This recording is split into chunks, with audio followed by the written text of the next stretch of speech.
बिस्मिल्लाहिर्रहमानिर्रहीम। आज जो हमारा आर्टिकल है स्टूडेंट्स, ये इंट्रॉपी के बारे में, and it's very important article as far as first year class is concern. So we have the two definitions are there. Number one is it is the disorder prevailing in the system. So जो system में disorder होता है, बेतरतीबी को कहते हैं disorder. जो system में बेतरतीबी है उसे हम इंट्रोपी कहते हैं, यानी डिसऑर्डर जो है that is the measure of the entropy.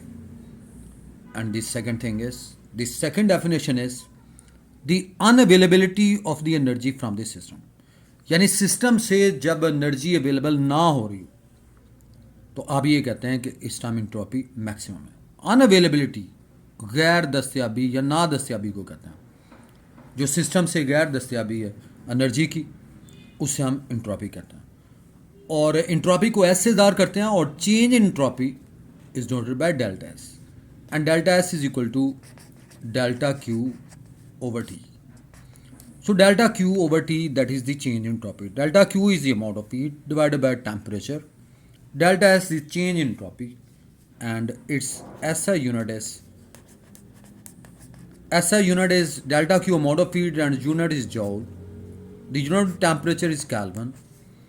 So its unit is joule per Kelvin. So that's is SI unit. अब स्टूडेंट्स हम इसकी एग्जांपल्स की बात करते हैं। इंट्रोपी को समझने के लिए इसकी एग्जांपल्स को यहाँ पे हम रिलेट करते हैं।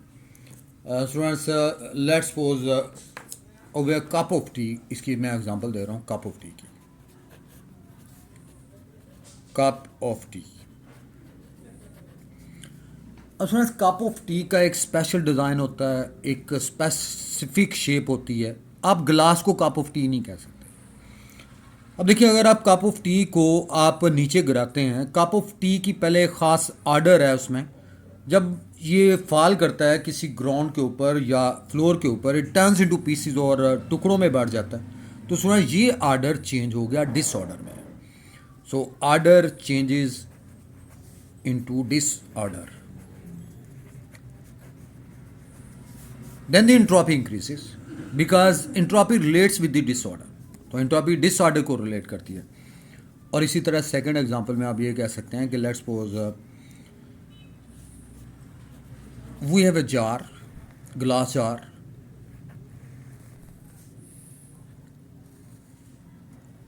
And at the lower end we have the pepper is there, जिसे आप काली मिर्च कहते हैं, and on the upper end we have the salt is there, जिसे आप नमक कहते हैं। यानी ये जार है हमारे पास, इसमें लोअर एंड पे काली मिर्च है, अपर एंड पे साल्ट है। तो यहाँ पे एक ख़ास आर्डर हमें नज़र आता है कि 50% पे पेपर है और अपर एंड पे साल्ट है। So there is some kind of order is existing in that system, and we shake this jar. अगर आप इस जार को शेक करते हैं तो then order changes into disorder. Order जो है वो डिसऑर्डर में चेंज हो जाता है, एंड द इंट्रोपी इंक्रीजेस। अब देखिए, जब इसे शेक करेंगे तो आप इसको आइडेंटिफाई नहीं कर सकते हैं। अब ये इसकी ये शेप नहीं रहेगी कि साल्ट इतने % इस जगह पे है, पेपर इस जगह पे है, लाजिम है दे विल शफल इट। तो इसलिए आप ये कहेंगे कि order changes into entropy disorder, and its entropy increases. And we have the third example. Let we have the two cylinders are there,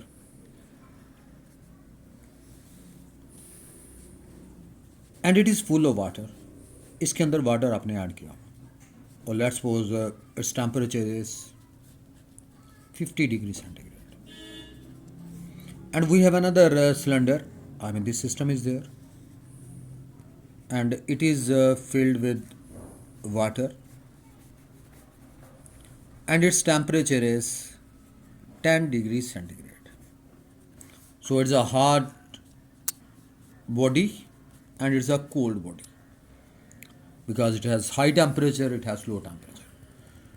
अब देखिए, अगर आप इसको टच करें तो आपको ये पता चल जाता है कि ये वाटर के जो मॉलिक्यूल्स हैं ये हॉट वाटर के हैं। इसी तरह अगर आप इसे टच करेंगे तो आपको ये कंफर्म हो जाएगा कि ये कोल्ड वाटर के मालिक्यूल्स। और अगर आप इस सिस्टम को, इन दोनों सिस्टम्स को अगर आप किसी पाइप से कनेक्ट कर देते, किसी पाइप से आप कनेक्ट करें,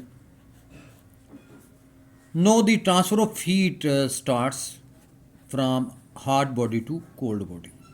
तो ये हॉट बॉडी से कोल्ड बॉडी की तरफ ट्रांसफर ऑफ हीट जो है इट स्टार्ट, और यहाँ से अमाउंट ऑफ हीट निकलेगी और इस कोल्ड बॉडी में एंटर होगी। And one stage comes, I mean, this transfer of heat will continue until both get the same temperature. तब दोनों का टेम्परेचर क्या हो जाए, सेम हो जाए। अब सेम टेम्परेचर से मुराद ये है कि इन दोनों को ऐड करें और 2 पे डिवाइड करें 25 degree centigrade, that is in thermal equilibrium. तो अब आप दोनों के दरमियान ये डिफरेंस नहीं कर सकते कि ये मालिक्यूल जो हैं ये हार्ड वाटर मालिक्यूल्स हैं और ये वाले मालिक्यूल्स कौन से हैं जो कोल्ड वाटर के हैं, because they having both having same temperature. तो इसका मतलब ये है कि पहले इनके दरमियान ऑर्डर था और अब ये ऑर्डर किस में कन्वर्ट हो गया, डिसऑर्डर में। सो एंट्रोपी गेट्स मैक्सिमम वैल्यू। तो आप यहाँ पे ये कहेंगे the unavailability of the energy. अब देखिए अनअवेलेबिलिटी ऑफ द एनर्जी को हम डिसऑर्डर कहते हैं। अब पहले हीट ट्रांसफर हो रही थी, जब दोनों का टेम्परेचर सेम हो गया तो एनर्जी इज़ नॉट अवेलेबल। आप ये कहेंगे कि इस टाइम एनर्जी जो है वो अवेलेबल नहीं होगी, ट्रांसफर ऑफ हीट स्टॉप कर जाएगी and entropy increases. And then इसी के रिलेटेड मैं 3 चीज़ें यहाँ पे डिस्कस करूँगा। नंबर 1 पे रिवर्सिबल साइकिल।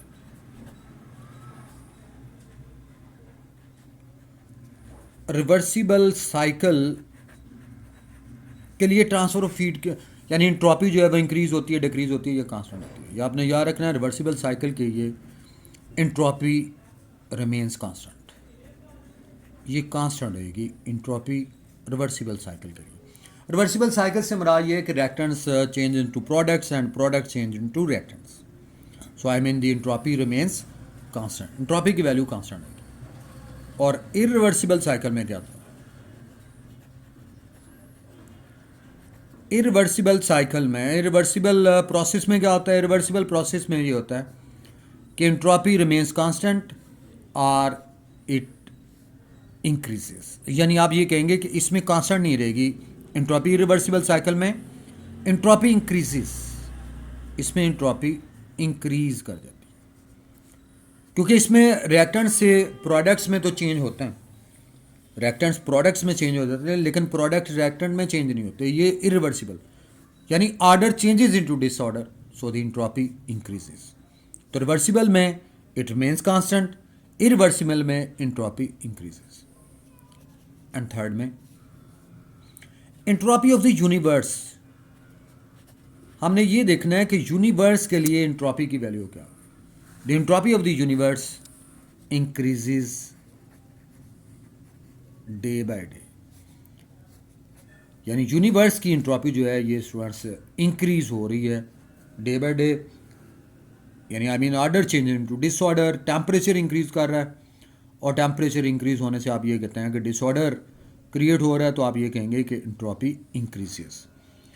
अब इसी में लास्ट पे मैं यहाँ पे डिस्कस कर रहा हूँ कि entropy in terms of second law of thermodynamics. Second law of thermodynamics, entropy in terms of second law of thermodynamics, second law of thermodynamics.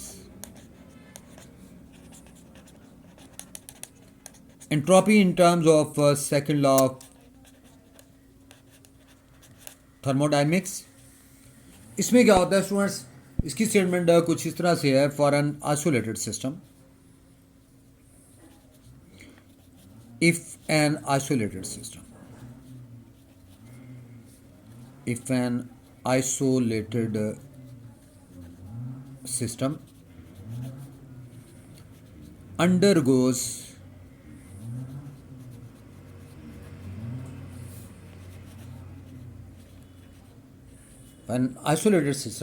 a change, isolated system में अगर कोई चेंज आ रही, then its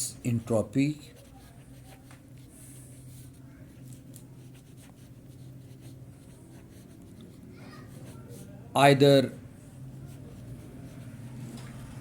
then it's entropy. अब देखिए, if isolated system में undergoes a change, अगर change हो और उसमें कोई चेंज टेक प्लेस होती है, then it's entropy either remains constant,